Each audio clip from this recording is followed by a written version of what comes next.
অজয় রাবণের সমাপ্তি, সেই গোপন রহস্য এবং মন্দোদরীর একটি ভুল। রামায়ণ যুদ্ধের শেষ পর্যায় ছিল চরম শিখরে। মহাবলী রাবণ লঙ্কা যুদ্ধের ময়দানে সাক্ষাৎকার হিসেবে দাঁড়িয়েছিলেন। প্রভু শ্রীরাম তার ধারালো তীর বর্ষণ করছিলেন, কিন্তু ফলাফল শূন্য। রামের একটি তীর রাবণের মাথা তাল থেকে আলাদা করে দেয়, কিন্তু পরের মুহূর্তে সেই জায়গায় নতুন মাথা দেখা দেয়। রাবণের সেই ভয়াবহ আক্রমণ প্রতিধ্বনি হচ্ছিল রণক্ষেত্রেই। বিশ্বাস করুন, মৃত্যুকে চ্যালেঞ্জ করছেন তিনি। এই দৃশ্য দেখে স্বয়ং ঠাকুর, বানর সেনা ও লক্ষণ হতবাক। দশানন শেষ হবে কি করে? হতাশার সেই মুহূর্তে এগিয়ে এলেন রাবণের অনুজ ও শ্রীরাম ভক্তরা। প্রভু রামের কানে সেই রহস্য জানালেন, যা রাবণের অমরত্বের মূল ছিল।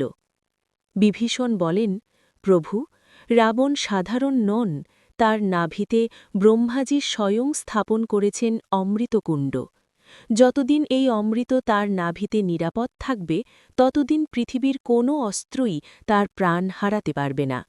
তার মাথা কাটলে কিছুই হবে না, তার নাভিতে সেই অমৃত শুকাতে হবে। কিন্তু বিভীষণ আরও একটি শর্ত বলেছিলেন, প্রভু, ওই অমৃতের শুকানোর জন্য এবং রাবণ বধের জন্য একটি বিশেষ ঈশ্বরী তীর প্রয়োজন, সেই তীর যা ব্রহ্মা স্বয়ং রাবণকে দিয়েছেন। গল্প ফিরে যায় অতীতের পাতায়, যখন রাবণ, কুম্ভকর্ণ ও বিভীষণ ব্রহ্মাজির কঠোর তপস্যা করেছিলেন। রাবণের তপে ব্রহ্মাজি সন্তুষ্ট হয়ে আবির্ভূত হয়েছেন। রাবণ তাকে অমরত্বের আশীর্বাদ চাইলেন। ব্রহ্মাজি ধর্ম প্রকাশ করেছেন, বৎস, সৃষ্টির আইনের বিরুদ্ধে আমি তোমাকে অমর করতে পারব না, আরও কিছু জিজ্ঞাসা করুন। রাবণ তার একগুঁয়েমি ছাড়েননি। অবশেষে ব্রহ্মাজি তাকে একটি অমোঘ তীর প্রস্তাব করেছেন এবং বললেন, রাবণ, এই একটি তীর দিয়েই আপনার মৃত্যু সম্ভব হবে। এছাড়া ত্রিভুবনের কোনো অস্ত্র আপনার প্রাণ কেড়ে নেবে না। রাবণ তার ক্ষমতা নিয়ে এতটাই গর্বিত ছিল যে সে নিজেকে অপরাজেয় মনে করেছিল। তবুও নিরাপত্তার প্রেক্ষিতে তিনি সিংহাসনের পিছনে একটি স্ফটিক মেরুর মধ্যে, তার শয়নকক্ষের মধ্যে, সেই পিরিয়ড তীর বেছে নিয়েছিলেন। রাবণ ছাড়াও শুধুমাত্র তার অর্ধাঙ্গিনী রানী মন্দোদরী জানেন এই রহস্য।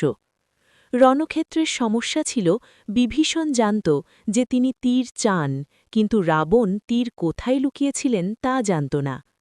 অতঃপর এই দায় হস্তান্তর হল সংকটমোচন হনুমানের হাতে।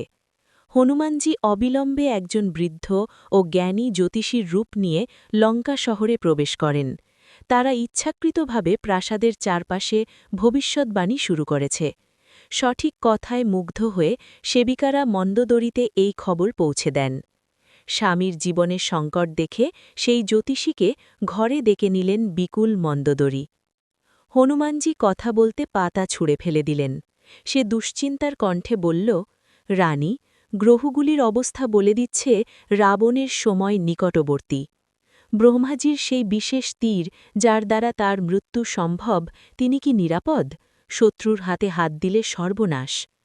আবেগে ভেসে গেল মন্দোদরী, ইতিমধ্যেই ভীত সন্ত্রস্ত। সে তাকে বলল, না মহারাজ, তীরটি নিরাপদ। সে লুকিয়ে আছে সিংহাসনের স্তম্ভের মাঝে, আমার আপন ঘরে। কেউ তাকে খুঁজে পাবে না। শুধু হনুমানজি এই মুহূর্তের জন্য অপেক্ষা করছিলেন। মন্দোদরীর রহস্য উদ্ঘাটন করতেই হনুমানজি আসল রূপে এলেন।